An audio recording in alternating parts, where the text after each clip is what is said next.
नमस्कार माझ्या लाडक्या दर्शकांनो, मी सुरेखा सर्वांना माझी गोड पप्पी देऊन तुमचं स्वागत करते.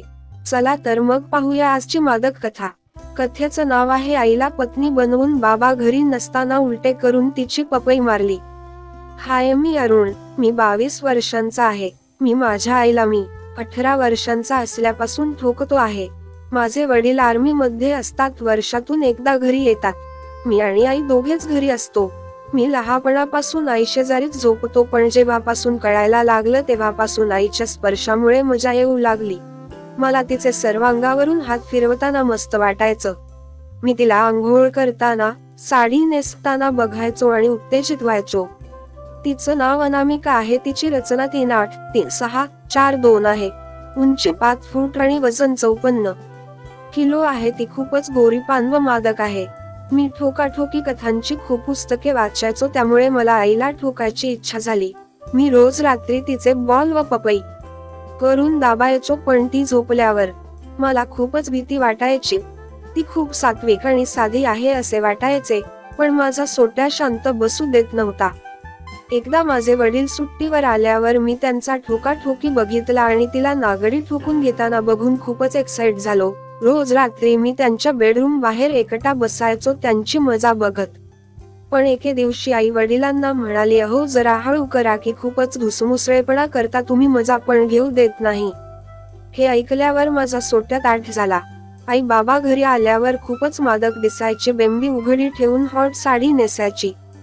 बाबा एकदा सुट्टी संपून गेले की आई 8 ते 10 दिवस खुश दिसायची, पण नंतर खूपच शांत व्हायची. माझ्यावर चिडायची. मला कळायचे नाही, पण मी तिचा फॅन झालो होतो. माझे 10वीचे पेपर झाले आणि सुट्टी लागली होती. मी आणि आई शेजारी झोपलो होतो. रात्री 1 ते 2 वाजले असतील आणि लाईट गेली. तसे आईला अंधारात झोपायला आवडे, पण मला तिला बघायला आवडायचे, म्हणून मी ती झोपल्यावर लाईट चालू करायचो आणि तिची जिलेबी पाहण्याचा प्रयत्न करायचो. तिची साडी वरपर्यंत ओढायचो. तिची निका खाली ओढून बघायचा प्रयत्न करायचो. कधी कधी माझा 6 इंच सोट्या तिच्या मागच्या भोकावर फिरवायचो. खूप छान वाटायचे. ती गाढ झोपेत असल्याने मला सगळे करायला मिळायचे. तिचे बॉल ब्लाउज वरून चोखायचो, दाबायचो. तिच्या उघड्या पायामध्ये पाय घालून मजा घ्यायचो. मला खूपच आवडायचे तिचे मुलायम पाय. तर एके दिवशी लाईट गेली आणि फॅन बंद पडला. खूपच गरम होत होते. मला तहान लागली म्हणून मी पाणी प्यायला गेलो, तर आईने हाक मारली. मी आलो. बघतो काय, आई तिचा ब्लाउज काढत होती आणि ब्रा सुद्धा काढला आणि वरून पदर घेतला. तिच्या पारदर्शक पदरातून तिचे बॉल मस्त दिसत होते. तेवढ्यात लाईट आले. मी पहिल्यांदाच बॉल पाहत होतो. माझा सोट्यात आठ झाला. मग आई पाणी पिऊन माझ्या सोबत झोपली. त्या रात्री तिचे बॉल मोकळे झाले होते. तिला वाटलं असावे मी तिचा मुलगा असल्याने माझ्या समोर काय लाजायचे, पण माझ्या मनात वेगळंच शिजत होतं. मला तिला काही करून ठोकायचे होते. त्या रात्री मी 5वा झोपलो. आई सकाळी उठून कामाला निघून गेली. मला सुट्टी असल्याने मी उशिरा उठून तिच्याकडे पाहू लागलो. मी खूप विचार करून तिला ठोक्या करायचा प्लॅन केला. मी तिला मला आंघोळ घालायला बोलावले आणि बाथरूममध्ये नागडा जाऊन बसलो, तर ती आली आणि माझा सोट्या न पाहता मला आंघोळ घालू लागली. तिने माझा सोट्याला पण साबण लावला आणि जोरजोरात घासू लागली. तिचा हात लागल्यामुळे माझा सोट्यात आठ झाला. तिने सोट्यात आठ झालेला बघितला आणि तिचा चेहरा गोरामोरा झाला, पण ती काहीच बोलली नाही आणि निघून गेली. परत आली आणि मला हेअर रिमूव्हर क्रीम देऊन म्हणाली, स्वच्छ राहत जा, केस काढून टाक सगळे. मी का विचारले तर ती म्हणाली, खूपच वाढले म्हणजे घाण होते. मी नंतर आंघोळ करून आलो. ती किचनमध्ये स्वयंपाक करत होती. मी उगाच तिच्या मागे मागे करू लागलो. तिच्या पपईला स्पर्श करू लागलो, पण ती काहीच प्रतिक्रिया देत नव्हती. त्या रात्री ती जरा लांब झोपली. मला कळाले नाही. मी तिच्या जवळ गेलो तर तिने मला ढकलले आणि म्हणाली, लांब झोप जा. मी घाबरलो. मला वाटले तिच्या लक्षात आले असेल. दुसऱ्या दिवशी मी पाणी प्यायला उठलो आणि लाईट चालू केली आणि समोरचे दृश्य पाहून आश्चर्यचकित झालो. तिची साडी कमरेच्या वर आली होती आणि तिची निक दिसत होती. मी पाणी पिऊन आलो आणि तिच्या उघड्या मांड्यांवरून हात फिरवू लागलो. खूपच छान वाटत होते. मी नागडा झालो आणि माझा सोट्या तिच्या मांडीवर फिरवू लागलो आणि एका क्षणाला माझा संयम सुटला आणि मी तिच्या अंगावर जाऊन झोपलो आणि तिचे बॉल दाबू लागलो. तिची निक खाली करून तिच्या जिलेबीवर माझा सोट्या ठेवला आणि तिला जाग आली. ती मला दूर ढकलू लागली. चिडून म्हणाली, हे काय करतोयस? मला मारायला लागली शोभत का तुला? आई बरोबर असले चाळे करायला? नालायक कुठला? मला आधी खूप भीती वाटली, पण मलाच कळत नव्हते मी काय करतो. मी पण चिडलो आणि बोललो, काय होते केले म्हणून तू आणि बाबा करत नाही का? आईला ऐकून धक्का बसला आणि चिडून माझ्याकडे पाहू लागली. मी तिला म्हणालो, मला सगळे माहित आहे. ती गोंधळली. मी तिला म्हटले, एकदाच करू दे, परत नाही करणार. मला तुझी कामतृप्ती करायची आहे. तिने खूप वेळ विचार केला आणि म्हणाली, ठीक आहे, पण फक्त बघ, काही करायचे नाही. मी हो म्हणालो. तिने तिची साडी वर करून तिची निक काढली आणि मला म्हणाली, बघ. मी तिची जिलेबी बघून उत्तेजित झालो आणि तिच्यावर हात फिरवू लागलो. ती काही बोलली नाही म्हणून मी तिच्या जिलेबीला चुंबन केले, तर चटकन बाजूला झाली आणि म्हणाली, हे काय करतोयस? असे करू नकोस. मी तिला म्हणालो, तिथेच मजा आहे. मग मी तिचे दोन्ही बॉल चोखू लागलो. ब्लाउज वरूनच दाब लागलो. ती रिलॅक्स झाली. तिचा राग शांत झाला. ती म्हणाली, कुठे शिकलास हे सगळे? मी तिला माझ्या ड्रॉवर मधून एक ठोकाठोकी पुस्तक काढून दाखवले, मित्राकडून घेतलेले. ते बघून ती एकदम उत्तेजित झाली. ती पुस्तक पाहण्यात गुंग झाली आहे हे पाहून मी तिच्या जिलेबीवर हात फिरवू लागलो.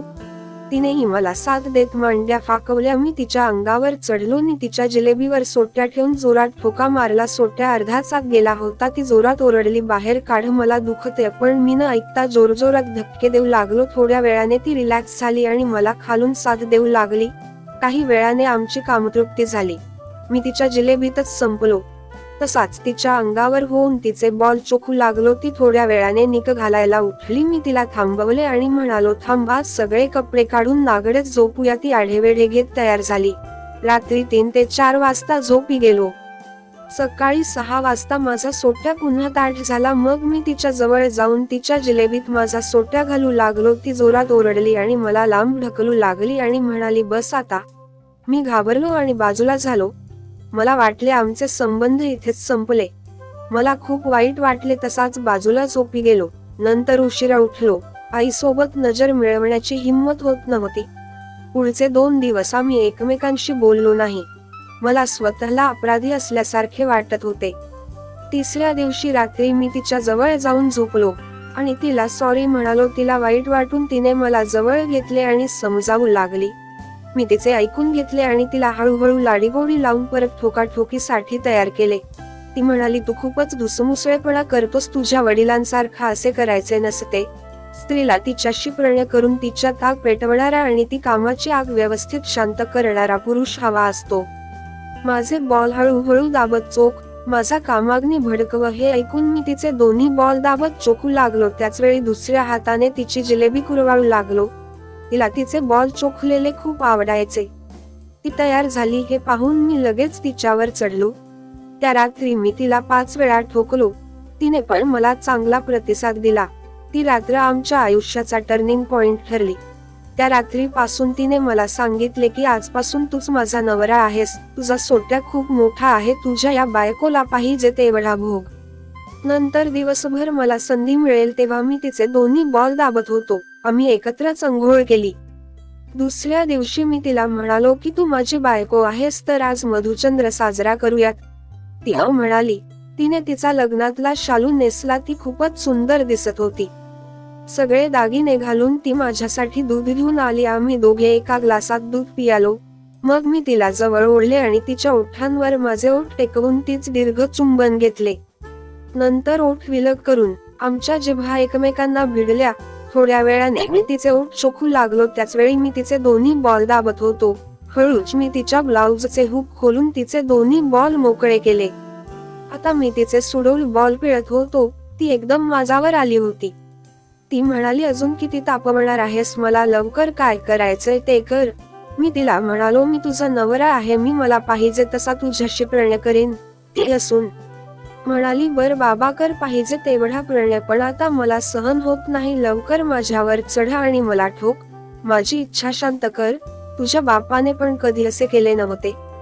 कर माझा आत्मा शांत कर. मी तिचे दोन्ही बॉल चोखू लागलो. तिचा शालू आणि परकर पण काढला. तिची जिलेबी चाटू लागलो. ती खूपच पेटली होती. म्हणाली, ठोकणारे मला लवकर. पण मी लक्ष न देता तिची जिलेबी चाटत राहिलो. लवकरच ती झडून स्खलित झाली. मी तिला पालथी केली आणि तिचा कान गळा उघडी पाठ चाटू लागलो. तिच्या अंगावर शहारे आले. ती ओरडली, घाल की आता किती अंत पाहशील. मग मी माझा सोट्या तिच्या जिलेबीवर फिरवला आणि आत घातला. ती हळू कर असे म्हणत सुस्कारे सोडू लागली. तिच्या सुस्कारे आणि विवरण्याचा आवाज येत होता. थोड्या वेळात आम्ही स्खलित झालो. मी खूपच थकलो होतो. तसाच तिच्या जिलेबीत माझा सोट्या ठेवून तिच्या अंगावर होऊन तिचे बॉल कुस्करत झोपी गेलो. थोड्या वेळाने ती परत तापली. मला खाली झोपवला आणि वर येऊन माझा सोट्या तोंडात घेऊन चोखू लागली. मी तिच्या तोंडातच स्खलित झालो. सगळं गिळून म्हणाली, चव मस्त आहे तुझी.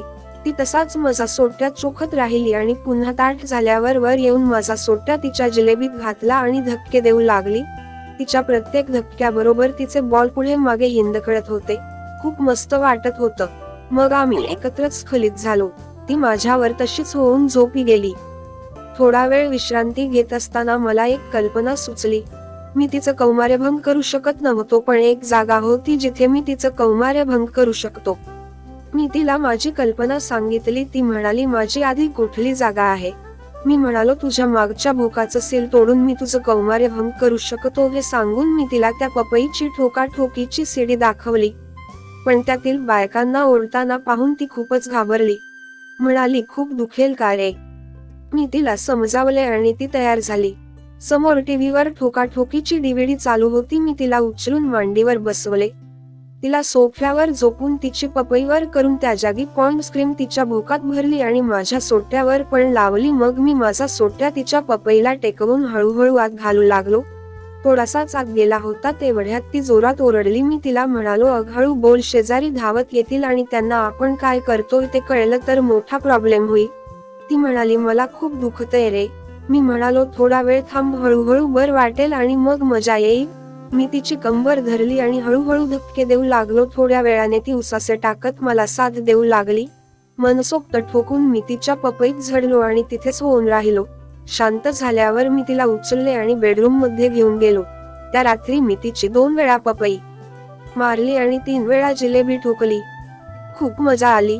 2 दिवसांनी तिला तारीख चालू झाले. मग 5 दिवस नुसता बघत बसलो होतो. मग आम्ही तिचे ते दिवस संपल्यावर हनीमूनला जायचं प्लॅनिंग केलं.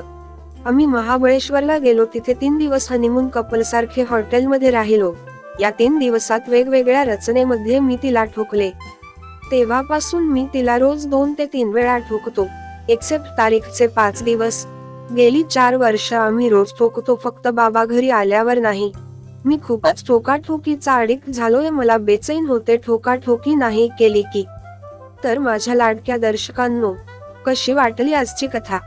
सुरेखाची गोड पप्पी मस्त ना. तर अशाच अनमोल मादक कथांचा आस्वाद घेण्यासाठी चॅनलला लगेच सबस्क्राईब करा. धन्यवाद.